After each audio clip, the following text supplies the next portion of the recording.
La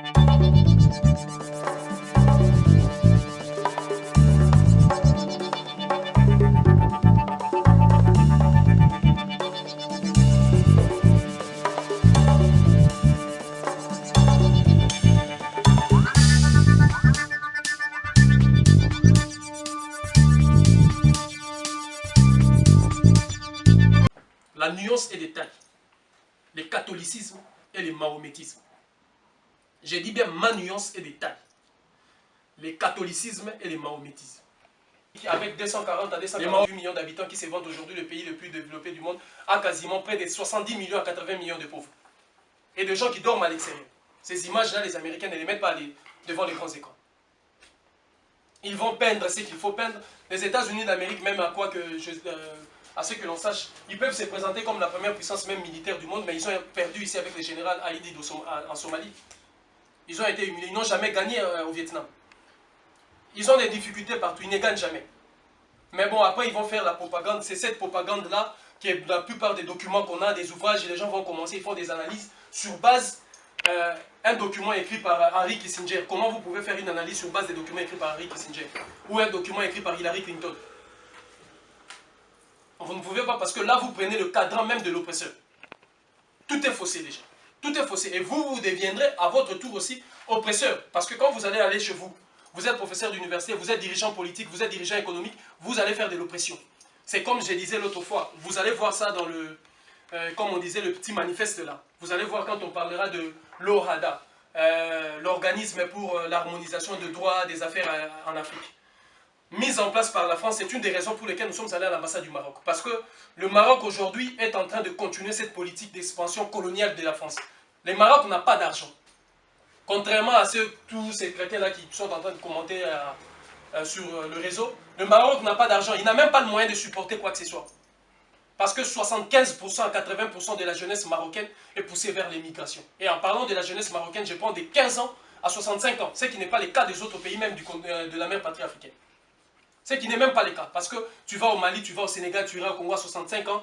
Déjà, les personnes, voilà, il n'y a pas cette arne-là de vouloir venir ici et s'installer et immigrer ici. Mais par contre, au Maroc, si, de 15 à 65 ans, la jeunesse marocaine est aussi parte. Et c'est qu'est-ce qui se passe avec ça? L'harmonisation des droits des affaires. La France est en train de construire des universités au Maroc. En construisant des universités au Maroc pour recruter de jeunes venus du Gabon, Sénégal, Congo, Côte d'Ivoire, ainsi de Mali, ainsi de suite. Ce sont ces jeunes-là qui seront formés là-bas. C'est eux, quand ils sortent, qui vont consolider l'organisme pour l'harmonisation des droits des affaires. Et c'est ce qui permet au franc CFA d'être stable et de continuer à prospérer. Parce que, notamment, c'est là où nous appelons du néocolonialisme financier ou économique, où le même propre fils de la mère patrie qui sont en train de continuer le travail qui devait être fait par eux. Et le Maroc, aujourd'hui, est devenu le territoire où il faut, le laboratoire où il faut mettre toutes ces choses. Et nous allons vers là-bas. Nous allons en masse vers là-bas. Donc, ces données-là, il faut les avoir. Mais avec ce qu'on fait habituellement, ce qu'on a d'habitude, ça vous paraît normal, ça vous paraît logique. Mais je vous dis, c'est illogique. C'est totalement illogique. Parce que il n'y a jusque-là. J'ai essayé d'aller partout. Si quelqu'un a des informations qui nous ramènent, comme ça, on va essayer d'éclairer ou de travailler dessus. Aucune théorie économique venue du monde occidental qui n'a été capable de donner la prospérité économique à un État. Il n'y en a pas. Tous les pays européens, le mot d'ordre est clair, comme le disait le premier ministre espagnol de l'époque, José María Aznar, il faut piller systématiquement les richesses africaines pour renflouer les caisses européennes. Et c'est pareil avec les États-Unis d'Amérique pour le Moyen-Orient et autres. Donc, c'est le travail assidu de tout un chacun pour aller dans ce sens, commencer à changer, avoir une autre boussole de travail. Ce n'est qu'en ce moment-là qu'on n'est plus un dormeur. Qu'on commence réellement. Parce que quand je vois parfois des gens qui font des commentaires sur la plupart de médias et tout ça. D'ailleurs, dans le manifeste, c'est aussi inscrit. Le boycott est arrêter en fait l'hégémonie et l'influence des médias européens en Afrique. TV5, RFI, Africa numéro 1, qui est une radio financée par... ça, c'est une radio néocoloniale parce que ce sont des présidents africains qui sont au service de l'économie occidentale qui finance Africa numéro 1. C'est-à-dire tous ces schémas-là, il faut arrêter cette influence-là. Cette influence du RFI, parce que RFI donne sa vision politique. Je me rappelle encore lorsque j'étais au Dahomey, c'était en 2002. RFI m'a contacté pour intervenir. La première fois, je suis passé. La deuxième fois, il s'est fait que, on m'appelle, il y avait au moins, je sentais qu'ils ont mis, voilà, l'eau-parleur et tout ça. Il y avait au moins, je ne sais pas, 15 ou 10 membres de la radio en question. Et ces gens-là me posaient énormément de questions. Quelle est ma vision sur ça? Ils m'ont appelé pour une question, ils ont commencé à me poser énormément de questions. Quelle est ta vision pour l'Irak? Quelle est ta vision pour... Ils ont décidé, il ne faut pas le faire passer. Parce qu'ils ont compris que l'acheminement était autre. J'allais bousiller la radio à 3 fois. Si vous me donnez l'antenne à 3 fois, vos auditeurs, là, j'échange tout. Là, c'est fini pour eux. Et ils ont compris ça. Et tous ces médias, l'influence de tous ces médias, Africa numéro 1, RFI, RFO, TV5, La Voix de l'Amérique, BBC, dans le manifeste, donc il y a des actions, il y a des approches, des comportements qu'on va afficher pour mettre fin à l'hégémonie et à l'influence de tous ces médias dans nos têtes et dans l'espace politique et économique de la mère patrie africaine. Donc, l'on disait que c'était l'économie linguistique la fois passée, et là nous sommes dans l'économie politique. L'économie politique, c'est la science d'organiser notre épargne. L'économie politique, par définition, c'est à la fois l'art et la science.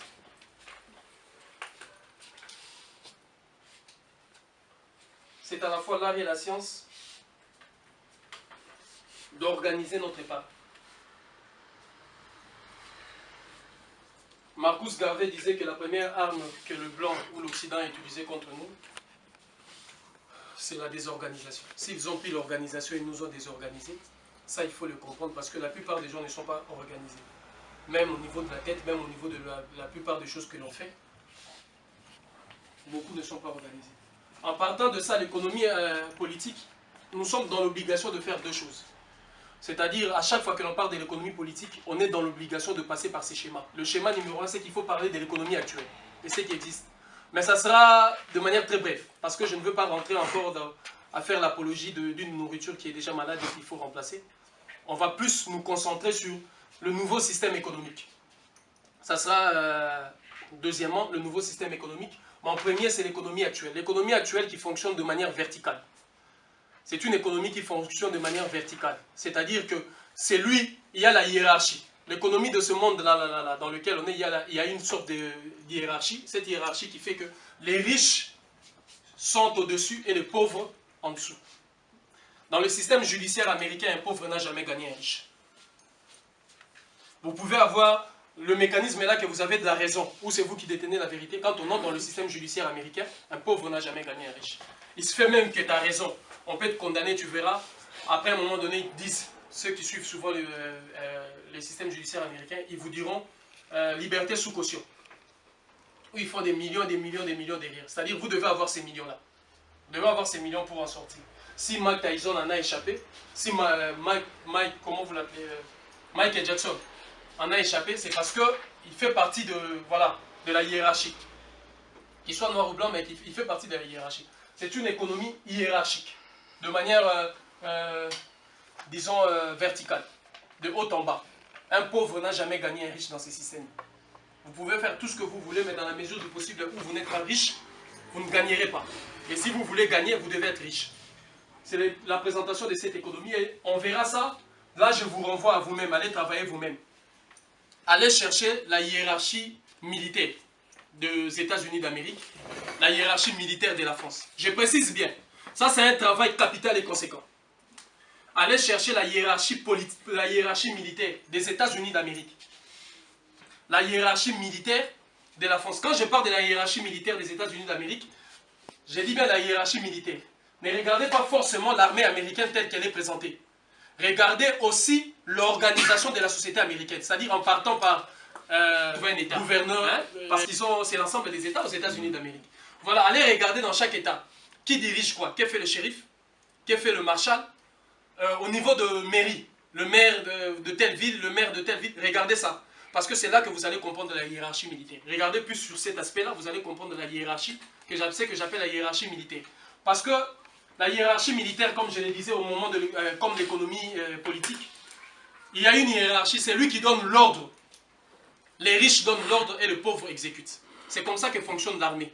Les capitaines ou les généraux donnent l'ordre et le matelot ou le... tous ces moumboulous-là respectent. Et ils vont dans le sens où, bon, on va aller dans ce sens parce que l'ordre a été donné. C'est ce sens de l'économie. Donc, il faut regarder, allez travailler vous-même. Sérieusement, allez travailler. Prenez à part de la hiérarchie, prenez des insignes. Prenez des titres. Les titres qu'ils ont, ou des fonctions, ou des grades. Prenez ça. Marshal, après le marshal, il y a qui, après. Parce qu'on va faire un travail où on va comprendre réellement comment fonctionne l'économie, le système économique. Voilà, c'est là qu'on va mettre notre microscope pour essayer d'analyser fondamentalement les États-Unis d'Amérique, parce que c'est en partant des États-Unis qu'on va comprendre tous les systèmes économiques existants. Ici en France, de l'autre côté, il y a des petites nuances, mais vous verrez que eux tous s'inspirent là-bas et travaillent comme ça, y compris l'Allemagne, y compris tout ça. Donc, en ayant compris les États-Unis d'Amérique, on va voir maintenant, voilà, quand les États-Unis disent État, en France on dit quoi? Quand ils disent gouverneur ici, on dit quoi? Quand on dit maire ici, c'est comme ça qu'on va comprendre. Et là, quand vous aurez compris ce que je suis en train d'expliquer derrière. Regardez aujourd'hui, l'Union européenne est en train de faire pression dans tous les pays africains pour parler d'un mot que vous connaissez, la décentralisation. Il parle de la décentralisation. Ça, je vous dis, c'est une mesure économique mais militaire. La décentralisation. On est en train de décentraliser l'Afrique. On vient au Mali, on dit, bon, vous, telle commune, vous devez être là, telle commune, vous devez être... Vous le verrez dans le manifeste. Parce que le Mali, par exemple, quand vous prenez un pays comme le Mali, avec l'ensemble de villes qui coopèrent avec des villes maliennes, hein, le jumelage de villes que vous connaissez là, ça aujourd'hui détruit toute initiative locale au Mali. Sur ces bases-là, toute initiative locale au Mali a été détruite. Tout monopole de souveraineté des décisions propres au peuple malien a été détruit. Parce que tout est décidé maintenant de jumelage de villes. Vous verrez par exemple la ville de Paris et la ville de Sikasso, par exemple. Telle ville allemande et telle ville malienne. Et ça, c'est au nom de la décentralisation. Et après, vous aurez assisté à ce qu'ils appellent des conférences des maires. De tous les maires du monde. Il y en a eu à Paris, il y en a eu dans beaucoup de villes. Toutes ces choses-là, vous devez comprendre, ça, ce sont des mesures militaires. De la même manière, quand vous suivez le Mali, il y a eu beaucoup de ONG. Beaucoup de ONG sont allés au Mali en s'appuyant sur cette politique-là. Pourquoi les ONG sont allés au Mali? Parce que lorsqu'il y a décentralisation, l'État central n'a plus le pouvoir effectif dans la ville en question. Lorsque la ville, par exemple, la ville de Sikasso devient jumelée avec la ville de Francfort, il se fait que les ONG qui sont là décident dans la politique gouvernementale de la ville. Parce que c'est eux et vous qui allez sortir le budget. Mais c'est eux qui mettent d'abord la plus grosse part du budget. Comme je vous disais, étant donné que le système économique est hiérarchique, comme ce sont des ONG occidentales qui donnent beaucoup d'argent, c'est eux qui ont le monopole de la décision et qui vont vous dire qu'est-ce que vous allez faire. C'est là où je disais, toute initiative locale au Mali a été détruite, systématiquement détruite. Et lorsque vous détruisez l'initiative locale, vous détruisez ce qu'on appelle la notion même, la sacralité de la notion de la souveraineté. Parce que on perd le sens de la souveraineté. Du moment où vous avez accepté de fonctionner de la manière hiérarchique avec cette économie, ce système économique. Et le jumelage de villes, le mot là que vous entendez, c'est pourquoi je vous disais, il y a des choses qui vous paraissent logiques, mais c'est illogique. Vous verrez la plupart des Africains, beaucoup d'Africains aujourd'hui qui vous disent, entre guillemets intellectuels avec bourré des diplômes, qui vous disent que l'Afrique doit se décentraliser. Se décentraliser comment? Il n'y a parmi eux personne qui n'a été capable de faire une étude au sein, à l'intérieur de l'Afrique, en disant que si nous décentralisons telle ville par rapport à ça. Non, ils sont en train de se calquer au modèle européen. Ou soit, il a été même mandaté par les Européens ou des structures européennes. Donc c'est pourquoi je vous disais que c'est illogique. Ce schéma économique-là, c'est illogique. Et nous sommes une génération qui n'a pas besoin de la recette sortie des Occidentaux, des universités et des trucs occidentaux. Je vous dis que nous n'avions pas besoin de ça. C'est de la matière polluée. Et toute personne qui réfléchit sur ces bases-là doit avoir l'humilité de comprendre qu'elle est polluée. La décentralisation, c'est un mot, je dis bien, militaire. Et en faisant la décentralisation, je vais vous expliquer au Mali. Je disais que lorsque nous sommes allés au Mali, il s'est fait que les ONG sont venus. Quand les ONG sont venus, ils ont détruit toute initiative locale. Et qu'est-ce qui s'est passé? Les ONG ont pris ce qu'on appelle aujourd'hui des informations. Ils se sont transformés en agences de renseignement. Ils l'ont fait lorsque les villes de la Côte d'Ivoire ont commencé la décentralisation. Ils ont récolté des informations parce qu'ils se transforment en agences de renseignement. Ils prennent ces informations. Si aujourd'hui il y aura des témoins contre Laurent Gbagbo, c'est parce que les ONG sont allés récolter des informations farfelues là-bas qu'ils ont mis ensemble. Et pareil, lorsqu'ils sont allés au Mali, c'est eux qui ont compris, qui ont alimenté en premier ce qu'ils ont appelé l'opération Serval. L'opération Serval qui se passe au Mali, c'est d'abord ces ONG-là. En partant par la politique de décentralisation. Lorsque l'État malien n'avait plus le pouvoir nécessaire pour chaque telle région, les ONG sont venus. Quand les ONG viennent, ils viennent avec deux mots d'ordre. La démocratie qui vous oblige là, c'est-à-dire décentraliser, faites ça. Et deuxièmement, le droit de l'homme. Or, au nom de droit de l'homme, ils vous diront que les Amazigh, ou les Berbères, ou le Peul ici, là, ils sont discriminés.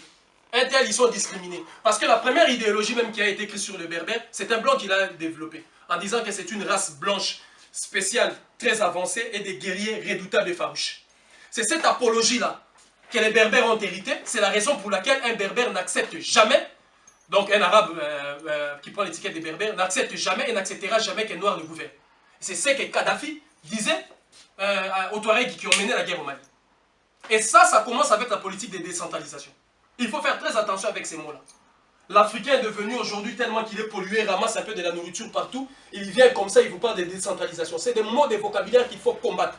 La prochaine fois, je disais que les langues, on va revenir dessus parce qu'il faut étaler les langues. À partir de langues, nous allons ouvrir des mots. Chaque mot, vous allez comprendre parfois ce que je disais autrefois à Cindy, que ce ne sont pas des fautes. L'Académie française est une agence militaire. Et l'Académie française est là pour vous stopper. Quand vous faites vos trucs là, virgule, point d'exclamation, ceci, ça, c'est des conneries de foutaise pour vous expliquer. Quand on entrera dans ces choses-là, on va aller réellement sur l'effectivité de fait. Qu'est-ce que vous appelez point d'interrogation? Qu'est-ce que vous appelez virgule? Parce que les Africains n'ont pas le temps d'analyser ça. Vous faites la grammaire. Mais avant la grammaire, il y a des sciences qui sont au-delà de la grammaire. Quand ils vous imposent de logique grammaticale, vous oubliez de syntaxe, tout ça. Au-delà de ça, il y a d'autres choses. Il y a d'autres intonations.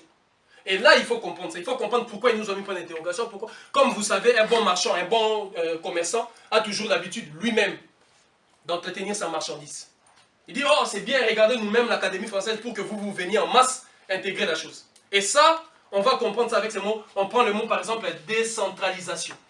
On va décortiquer le mot de manière verticale, de manière horizontale. Oblique même de gauche à droite s'il le faut. Pour comprendre réellement c'est quoi le mot décentralisation. Et vous aurez à comprendre comment est-ce que derrière, à travers tel mot, comment ils ont mis ça et comment il fonctionne. Vous verrez à chaque fois, regardez, lorsqu'ils lancent le mot, soit, si c'est un mot qui doit faire quelque chose, qui doit gouverner ou diriger les gens, c'est souvent le Premier ministre qui le fait. Ou soit, c'est le président de la République. Après, ça sera les spécialistes de l'Académie française. Tous ces mondes-là, hein, les mondes intellectuels. Après, vous verrez automatiquement, le noir commence sur TV5. C'est là que ça sort en premier. Le noir commence sur RFI. Le noir commence... Vous voyez de nouveaux mots qui vont alimenter les débats. Ils vont commencer à alimenter les débats. Tout le monde là-bas s'y réveille aussi pour se faire valoir que moi, je maîtrise bien la langue de Molière. Commence à répéter comme ça, de manière comme des perroquets, des mots dont vous ne connaissez ni les tenants ni les aboutissants. Donc, on va revenir dessus pour voir réellement c'est quoi. Je vous dis que la décentralisation était danger parce que les ONG qui sont arrivés en premier, c'est eux qui ont récolté des informations et qui ont permis à l'opération Serval de fonctionner. C'est eux qui sont en place, qui ont permis ici, c'est ça. À 10 heures, la population n'est pas là, les gens vont telle place. Il y a autant de familles. Autant de familles comme l'église catholique l'a fait pendant ou dans tout le périmètre de pays où est installée l'église catholique. L'église catholique a des archives à tout ce qu'il faut. Les archives de vos familles, de vos clans même depuis 1400, 1300. Ils ont ça. Même si le pays n'est pas catholique ou tout ça, il y a deux agences qui les font. La nuance et les détail. Le catholicisme et le mahométisme. J'ai dit bien ma nuance et détail. Le catholicisme et le mahométisme. Ça n'a rien à voir avec les mahométisme. Donc là, c'est encore autre chose. Il faut qu'on prenne le temps pour qu'on entre à décortiquer ces nuances des choses. Donc, ils ont développé des idéologies qui ont permis... Donc, on va revenir dessus. Je disais que l'économie actuelle, regardons ça maintenant de manière horizontale. De manière horizontale, on a la consommation, on a la production et on a la distribution. L'économie actuelle, pour se répandre partout sur la surface de la Terre de manière horizontale, consommation, production et distribution. Quand on parle de la consommation, c'est souvent le peuple. C'est le peuple qui consomme, les consommateurs. Il y a eu une police mise en place ici. La police scientifique, en réalité, dans l'état d'esprit des choses, la police scientifique est une police qui devait être accolée à ça, à la consommation. Parce que c'est eux qui regardent si le riz ou telle chose a été voilà, bien produit dans de bonnes conditions, là où il y a un restaurant, est-ce que les conditions d'hygiène sont respectées? C'est une forme de police. C'est la police, parce que la police, ce n'est pas simplement quand on voit là, vous voyez, c'est plus la gendarmerie qu'on place dans des sites de production. C'est plus la gendarmerie qui s'occupe de ces terrains-là. Et il y a ici la distribution. La distribution, c'est plus le point de distribution. Il y a plus ce que vous appelez de brigade de douane, hein, police de douane ou anti-criminels, tout ça, parce que c'est eux qui souvent font la chasse par rapport à la distribution. Donc, la consommation. Sans la consommation, l'Europe va s'effondrer. Sans la consommation, l'Europe va s'effondrer. La dernière fois que l'on disait, je vous avais dit, la première mesure que nous allons prendre ici, c'est de taper sur la consommation. Il faut toucher sur la consommation. J'avais donné un exemple, je pense que ça vous est passé comme ça. Mais j'avais donné un exemple de nos camarades du Mali. À un moment donné, ils étaient matraqués dans des foyers. Et quand Nicolas Sarkozy est devenu premier ministre de l'Intérieur même, il est allé au Mali, au Bénin et au Sénégal pour dire que ces citoyens-là ne consomment pas. Ils prennent tout leur argent, ils mettent ici. Parce que, je dis bien, sans la consommation, l'Europe va s'effondrer. Quand vous consommez, vous créez ce qu'on appelle, ceux qui font la fluidité économique. Où, voilà, on sort, ça vient ici, vous participez à l'activité économique avec votre dynamisme. Quand vous consommez. Et eux, ils se sont dit qu'on doit consommer. Deuxième niveau de la consommation. Le deuxième niveau de la consommation, on regarde la terre, nos pays à nous, nos terres. L'Europe consomme. Mais l'Europe consomme quoi? L'Europe consomme l'or africain, le manganèse africain, le diamant africain, le pétrole africain, le café africain, phosphate, cobalt, tous ces éléments-là, c'est l'Europe qui le consomme. Or, dans la dimension économique de l'Afrique, si nous revenons à 1400, est-ce que vous pensez réellement que notre économie devait aller dans ce sens-là, de produire autant de kilowatts, je ne sais pas de quoi, de l'énergie, de produire autant de tonnes de café et de cacao? Parce que si j'avais pris le manège du pouvoir à la place de Laurent Gbagbo, au lieu de négocier les prix qu'il avait négocié du cacao, de, je pense, de 0,5 à 2,5, moi, j'allais dire le cobalt, leur priver les zinc, leur priver les manganèses, leur priver... Et c'est facile, beaucoup de gens se posent la question, ah mais comment on va faire? Comment on va leur priver parce qu'ils ont des armées? C'est facile pour leur priver ça. C'est simplement parce que ceux qui sont à la tête de nos États, dits nos États, ces États berlinois, ceux qui dirigent ces pays ne connaissent pas en fait comment jouer à la manière de Vénus ou de Serena Williams. Et c'est là qu'il faut se poser la question. Parce que sans cette consommation-là, le besoin de la consommation industrielle qu'ils ont, est-ce que vous voyez? À un moment donné, je sais qu'il y a eu un bras de fer entre Mobutu et le Royaume de Belgique. Mobutu avait décidé de rompre la coopération belgo-congolaise. Il y a eu des grèves sauvages en Belgique. Les entreprises ont fermé. Simplement parce que Mobutu avait compris qu'il fallait utiliser la force sur la consommation. Eux, ils ne vivent que par rapport à ça. C'est comme si vous privez à un fantôme ou, comment on dit, ceux qui sucent le sang là, comment vous dites? De vampires. Vous le privez de pouvoir aller sucer, vous verrez ce qu'ils deviennent. En fait, c'est ça. La notion de la consommation. Ne prenez pas toujours la consommation quand on parle ici. Ah, moi, je vais pas acheter de l'eau, tout ça. Non, c'est d'abord ça. 2, 3, 4e facteur de la consommation. Arrêtez d'aller gober facilement toutes les théories scientifiques et idéologiques que l'Europe est en train de développer. Arrêtez d'aller gober ces choses-là. Arrêtez d'aller acheter des documents qui sont écrits. Je vous dis qu'il n'y aura rien qui ne sortira de là capable de redresser d'abord nos têtes, redresser nos communautés, et nous redresser. Lorsque nous sommes allés, revenons à 1960, l'accession des pays africains à l'indépendance, les Occidentaux nous ont posé une seule question. Vous n'avez pas de cadre. Comment allez-vous diriger vos pays? Ils n'avaient pas de cadre, ni de techniciens, ni de gens compétents pour gérer ce pays. Aujourd'hui, depuis 1960 jusqu'à ce jour, il y a combien des universitaires africains, sortis des universités du Japon, de la Corée, des États-Unis d'Amérique, ils arrivent à faire quoi avec cette notion de l'économie? Rien, ce n'est pas simplement parce que vous dites qu'il n'y a pas de la volonté politique. Non, c'est le système là. La nourriture, elle est pourrite. Les États-Unis d'Amérique, eux-mêmes, ne sont pas capables de faire avancer leur économie sans la guerre. La France n'est pas capable. Regarde, la France est retirée de l'Afrique. Quand tu manges une barre de chocolat, toi, tu n'as pas besoin de sentir. Tu manges comme ça, j'avais un petit creux, tu manges, tu passes. Mais au moment où toi tu marches, au moment où tu vas chez toi, est-ce que tu sais ce que la barre de chocolat a fait en toi? Ou la barre de chocolat a apporté en toi? Est-ce que tu as mesuré ou tu as calculé tes calories avant et après? Tu n'as pas fait ça. Comment ça se fait qu'une personne, par exemple, elle continue à manger, à bouffer une nourriture, après un moment donné, on dit que la personne est devenue obèse? On a compris tout au long par rapport à ce qu'ils mangeaient. Ça, il y avait trop de la graisse dans ce qu'ils mangeaient, il y avait trop ceci, il y avait trop ceci. Les médecins te diront il faut éviter ça, il faut éviter ça, il faut éviter ça, il faut éviter ça. C'est de même quand vous êtes en train de consommer toutes ces idéologies, toutes ces... Regarde ce qui est devenu l'Afrique. Demandez aux Africains quel est le mécanisme pour sortir de l'Afrique, de l'économie. Ils vous diront 50-50, gagnant-gagnant. Nous, certains les plus radicaux vous diront nous on prendra 70%. Et voilà. Qui vous a dit que l'or africain doit être exploité pour qu'on puisse devenir riche? Qui vous a dit ça? Qui vous a dit qu'il faut vendre les manganèses qu'il y a au Congo pour qu'on devienne riche? Qui vous a dit ça? Vous servez aux besoins de la consommation occidentale. Vous disiez que l'Afrique doit exploiter les diamants. Soyons sérieux. Rentrez chez vous et faites l'analyse de l'environnement politique, économique et social de l'Afrique. De vous-même. Ne sortez pas à l'extérieur. Faites cette analyse et prenez le diamant. Qu'est-ce que le diamant peut nous apporter par rapport à ça? Quand vous êtes en train de dire il faut exploiter les diamants africains, parce que vous imaginez dans votre tête il faut vendre le diamant à la Grande-Bretagne, au Royaume-Uni. Il faut vendre le diamant aux États-Unis d'Amérique, on aura tellement de devises et on fera ça. Quand on va, c'est pour gagner quoi? C'est juste pour prendre de l'argent. Vous allez prendre quoi de plus? Est-ce que l'Afrique n'a pas la capacité de créer cet argent, de créer cette monnaie qui lui permettra d'avoir 100 millions d'euros? Revenons sur la valeur nominale. Je vous disais que les gens ont perdu la valeur nominale de ce qu'est Kama. Kama, lorsque tu rentres dans le chiffre, en matière de chiffres, Kama, c'est le chiffre 100. C'est 100, c'est 100 000, ça peut être 100, parce que là, c'est l'extension de la puissance. Les chiffres exponentiels. 100, vous allez dans 100 000, 100 millions, 100 milliards. En matière monétaire, vous pouvez valoriser l'Afrique en 100 milliards d'euros. En 100 milliards d'euros. Vous êtes capable de le créer.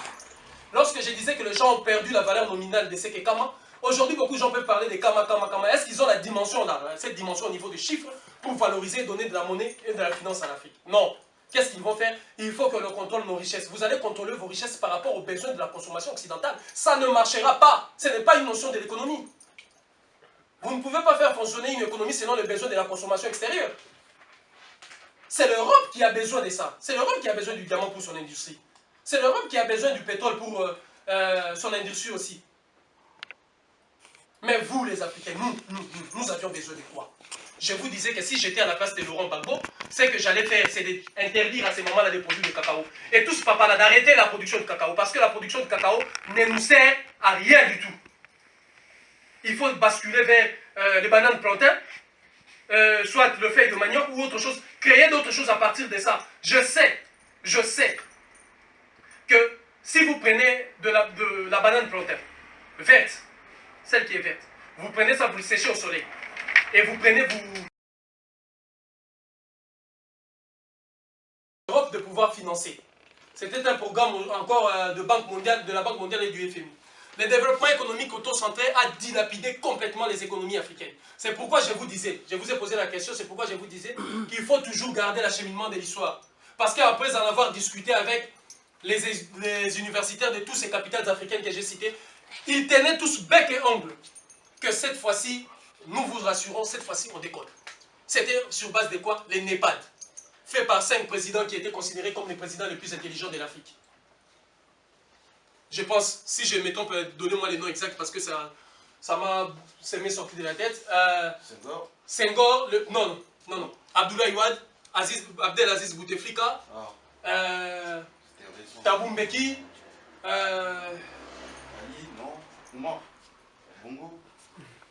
Non, il y avait plus celui je pense du Nigeria, Olusegun Obasanjo.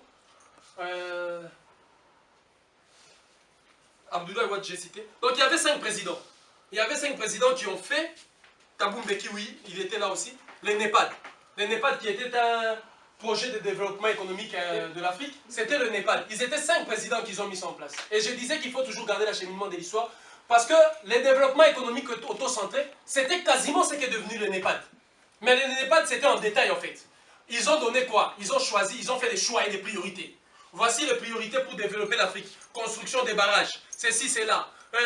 Diminuer la pauvreté. Ils ont fait des choix. Or, en grosso modo, si je prends le Népal, je peux le paraphraser, le résumer juste par l'économie politique, développement économique auto-centré, qui a été proposé en 1975, entre 1975 et 1980. Et le développement économique auto-centré a complètement dilapidé toutes les économies africaines. Mais les universitaires avec lesquels j'ai discuté sur ces sujets-là, à Kinshasa, à Brazzaville, à Bamako, tout comme à Cotonou, Brazzaville tenait bec et ongle de cette version de fait en me disant non, avec le NEPAD, l'Afrique va s'en sortir. Parce que ce sont les 5 présidents les plus éminents, les 5 présidents les plus intelligents de notre mère patrie Afrique. Or, moi, quand j'ai pris le projet du NEPAD, je l'ai fait comme ça. J'ai dit, mais vous n'êtes pas sérieux, vous. Ça, c'est le développement économique auto-centré, détaillé. Parce que c'est eux qui ont fait le choix. Et en faisant le choix, qui devait financer le NEPAD? C'est l'Europe, l'Union européenne. Parce que les Européens leur ont dit, faites votre schéma, on va vous donner. En se référant à quoi? Le plan Marshall que les Européens avaient fait, ou les États-Unis avaient fait quoi? Financer et donner l'argent. Vous ne vous en sortirez pas. Tous les schémas économiques là, c'est pourquoi je dis arrêtons. Et arrêtez d'aller emmagasiner toutes ces idéologies là. Ce sont des théories bidons. Économiquement, ça donnerait tellement que le noir a été colonisé et aliéné. Lorsqu'il voit un économiste qui parle de ces termes, il dit oh, voilà, ça on va sortir. Ouattara est en train même de prendre le courage de vous expliquer que le taux fixe du franc CFA, on peut le changer. Qu'avec le franc CFA, ça peut nous aider à faire des trucs. Et vous acceptez des théories bidons comme ça. Et il y a des gens qui disent, ah, vous savez que Ouattara était au FMI. Je reviens en 1904, je parlais dans les 1975 et 1980, vers les années 90. Les années 90 et 92, nous sommes allés avec les ajustements et les réajustements structurels. D'où ils sont venus, ils ont dit, ils vous disent, comment vous, ils vous disent, mettez la priorité dans l'enseignement. Vous mettez la priorité dans l'enseignement, regardez les filiales et les priorités. Dans toutes les capitales africaines, j'ai dit bien dans toutes les capitales africaines, dans toute l'Afrique, 98% des écoles littéraires, commerciales et scientifiques. 2% des écoles agricoles. J'ai dit bien 2% des écoles agricoles. On met la priorité sur cet enseignement. Mais quel enseignement s'agit-il? Former tous ces gens-là. Et quand ils arrivent, les scientifiques, les commerciales et tous ces gens-là vont aller où? Dans l'administration. Or, la Banque mondiale vient avec les ajustements structurels où il dit diminuer et réduire le nombre de fonctionnaires. Ils iront travailler où? La preuve, vous avez vu. L'immigration a commencé par là. Tous ces jeunes Africains qui ont pris des diplômes, qui sont tous des bacheliers, tous et toutes, si vous allez, ils sont où? À l'extérieur ici. Ils sont tous partis de la mère patrie. Pourquoi? Parce que c'est le programme, le processus d'ajustement et de réajustement structurel de FMI et de la Banque mondiale. Ils ont dit réduisez le nombre de fonctionnaires, vous n'avez plus besoin de ça. Alors que, en sachant que dans toute l'Afrique, j'ai dit 98% ce sont des écoles littéraires, scientifiques et commerciales. Ces gens-là iront où? Si ce n'est l'administration. Pas des écoles d'agriculture. 2% des écoles agricoles. Vous prenez une ville de 10 millions d'habitants comme Kinshasa, il y a une seule ou deux écoles agricoles. Des milliers d'écoles scientifiques, commerciales et littéraires. Et c'est la réalité. Le microscope, c'est la réalité de toutes les capitales africaines. Eux tous, ils sont là. Regardez le nombre de bacheliers chaque année. Prenez le nombre de bacheliers depuis que l'Afrique a été indépendante en 1960. Prenez le nombre de bacheliers. Prenez les secteurs et les domaines. Mais ils iront où? Parce que déjà avec la politique de la Banque mondiale et du FMI, ils ont réduit le nombre de fonctionnaires. Ils ont totalement réduit le nombre de gens qui doivent travailler. Alors que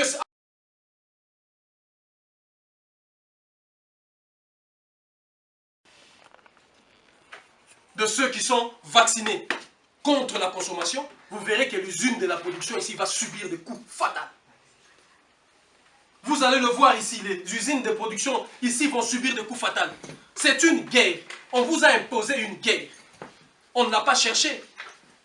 Est-ce que le mot dignité a encore un sens dans nos vies? Et c'est là qu'il faut commencer. Là, fermer ces usines de Franprix est là, de production. Quand si Franprix est là, dans la distribution, Franprix est là. Si moi je ne mets pas mes pieds là-bas, toi tu ne mets pas tes pieds, l'autre ne met pas ses pieds, le chiffre d'affaires va faire quoi? Va baisser. Si les chiffres d'affaires baissent aujourd'hui, baissent demain, baissent les lendemains, Franprix finira par réduire son champ de distribution. C'est-à-dire s'il est dans l'Île-de-France dans quasiment 25 ou 30 départements, Franprix finira par réduire à 15 ou 10 départements. Ça fait quoi? Ça nous crée de l'espace pour exploiter nous. Mais comment vous voulez devenir riche si vous ne voulez pas faire tomber les riches qui sont en face de vous? Si les gens qui vivent à Champigny, dans tout Champigny, il n'y a pas de Franprix, et que dans tout Champigny, il y a 4-5 enceintes où on vend la nourriture venue du Mali, la nourriture venue du Congo, de ceci, de cela. Ces gens-là vont s'habituer, parce que l'homme s'adapte toujours à son environnement. Ils vont s'habituer à oublier qu'il y a Franprix quelque part. Au lieu d'aller dans l'autre ville, ils vont commencer à se contenter dans ça. C'est la raison pour laquelle quand vous allez dans une campagne, Vous voyez que la vie de la campagne, c'est autre. Ils ne consomment, malgré que nous sommes dans ceux qui vous chantent tous les jours. Nous sommes au 21e siècle, le monde est développé. Ici, simplement en France, si je vous amène quelque part, on fait 4 pas, vous verrez qu'il n'y a pas tous ces enseignes-là. Et que les gens mangent tous les jours autrement. Lorsque les LKP s'est levé, de l'autre côté des îles, ils ont démontré en un mois qu'ils étaient capables de tenir sans la distribution de toutes ces grandes enseignes. Ils ont tenu, ils ont développé des techniques. Ça fait que l'agriculture, les gens ont commencé à refaire, les gens ont commencé à ceci. Ils ont tenu, ils ont boycotté tous ces produits-là. Vous le verrez dans les manifestes, les boycotts des produits, les boycotts même des services de visa. Vous le verrez. Parce que c'est ces manifestes-là qui va nous orienter d'ici quelques temps. Donc, en matière de distribution, toutes ces enseignes-là, tous ces trucs-là, Franprix et tout ça, si de par votre comportement, vous dites, ici je ne mets pas mes pieds, c'est fini, ils vont arrêter. Ils distribuent quoi? Ils distribuent encore la maladie. Ils sont en train de distribuer la maladie gratuitement. Parce que c'est logique. Du moment où vous êtes un consommateur à un moment donné doit tomber aussi malade. Du moment où vous êtes un travailleur à un moment donné doit être au repos. Doit être en arrêt maladie. C'est logique. Si vous êtes un travailleur qui ne tombe pas malade, ce n'est pas bon pour le système économique dans son ensemble. Donc il y a cet aspect des choses qu'il faut aller comprendre. Il y a cet aspect des choses qu'il faut aller fouiller, qu'il faut voir, la distribution de la maladie. Parce que la plupart des laboratoires qui sont... Il y a un moment donné, regarde, il n'y a rien de médical ou de médical là-dessus. Les Français ont dit il y a de pilules comme ça qu'on appelle le chloraphénicol. Il y a un moment donné, les Français l'ont retiré du marché en disant que le chloraphénicol n'était plus bon. Que ça causait des problèmes X et Y. Tous les pays africains ont dit que le chloraphénicol c'est interdit. La France a remarqué que c'était une perte à gagner colossale. Ils ont fait un colloque ici, vite fait, ils ont dit, le chloraphénicol maintenant c'est bon. Tous les pays africains ont dit, le chloraphénicol c'est bon. Et quand vous allez en Afrique, si vous êtes malade, un médecin vous donne une ordonnance, il vous dit, vous achetez l'emballage d'origine. Il écrit, il précise, l'emballage d'origine, c'est-à-dire chloraphénicol venu de la France ou la Belgique, ou l'Italie, pas ce que les Indiens vous vendent là. Pourquoi? Parce que le médecin déjà a bouffé ce que vous appelez la théorie là que je disais. Déjà la théorie là qu'il a consommée là, obligé il doit répondre à ça, à cette société de distribution. On vous distribue ça gratuitement. Regardez la manière dont sont organisées aujourd'hui les politiques en Afrique. Ça fait partie de la distribution. Les sommets France-Afrique, ça rentre dans le cadre de la distribution. Quand on disait ici de Mitterrand, de protection pour vous d'abord. Prenez vraiment un espace dans vos cahiers pour bien écrire ça. Ce qui sortira ici, je n'aurai ni l'énergie, ni la force, ni même le souvenir d'aller rechercher ça. Je vous l'ai dit déjà. Donc quand ça sort ici maintenant, c'est pour la première et la dernière fois. Un chasseur a l'habitude de limiter son territoire. Si vous voulez être un bon chasseur, vous devez limiter vos territoires. Vous savez qu'ici, jusque-là, je vais aller. Ici, c'est la Chine, je ne peux plus faire ce que je fais. La France déstabilise des régimes en Afrique, mais la France ne peut pas aller déstabiliser un gouvernement en Chine. Ce sont des bons chasseurs. Ils ont déjà mis leurs limites. Je disais qu'un bon chasseur sait mettre ses limites. Je disais le premier pays, ça sera les grenadiers et les chasseurs. Les grenadiers et les chasseurs qui seront le nôtre auront un emblème. Nous avons vu des emblèmes l'autre avec le secteur économique, les langages économiques et le truc. L'emblème des grenadiers et des chasseurs, ça sera les serpents. L'emblème des grenadiers et des chasseurs, ça sera les serpents.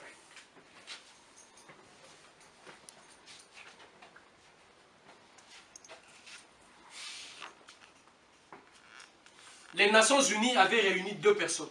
Ils ont fait le même travail que nous sommes en train de faire. Ils avaient leurs drapeaux, leurs emblèmes. Et ce sont ces personnes-là qui sont allées créer vos pays là. Parce que quand la République démocratique du Congo a été créée, le Sénégal et Mali, vous n'étiez pas là, ni un noir. Il n'y avait que des gens qui appartenaient à certaines puissances. Ceux qui les ont représentés et d'autres qui ont créé à travers la conférence de Berlin, on va créer ça, voici les territoires, 2 345 000 km², ici, 320 000, ici. Prenez l'association, l'ensemble de tous ces kilomètres carrés de l'Afrique, calculez ça. Prenez le nombre d'habitants africains, calculez, je vais vous expliquer beaucoup de choses après. Pour savoir ce qu'on a mis au Congo Brazzaville, ce sont des qui, pourquoi on les a gardés 320 000 km², ce qu'on a mis à Kinshasa, pourquoi on les a mis 2 400 000 km², ce qu'on a mis là-bas, pourquoi on les a mis, je vais vous expliquer ces choses-là après. Mais retenez d'abord ce que nous sommes en train de faire. Deuxième pays, ça sera ce qu'on appelle des conquérants. Les termes ont des nuances. Hein. Ça sera ce qu'on appelle des concurrents. Tous ces concurrents-là vont se réunir autour de 102 génies.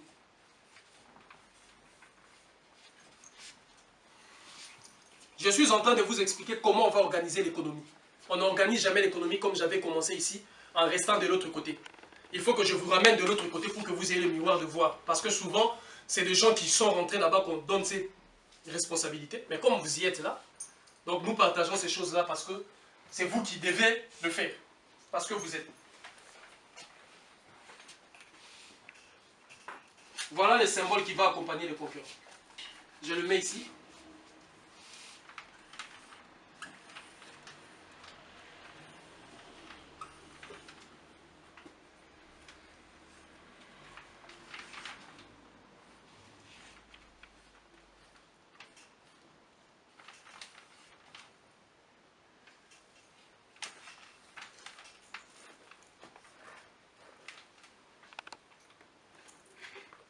Ne voyez pas ici epsilon des Grecs.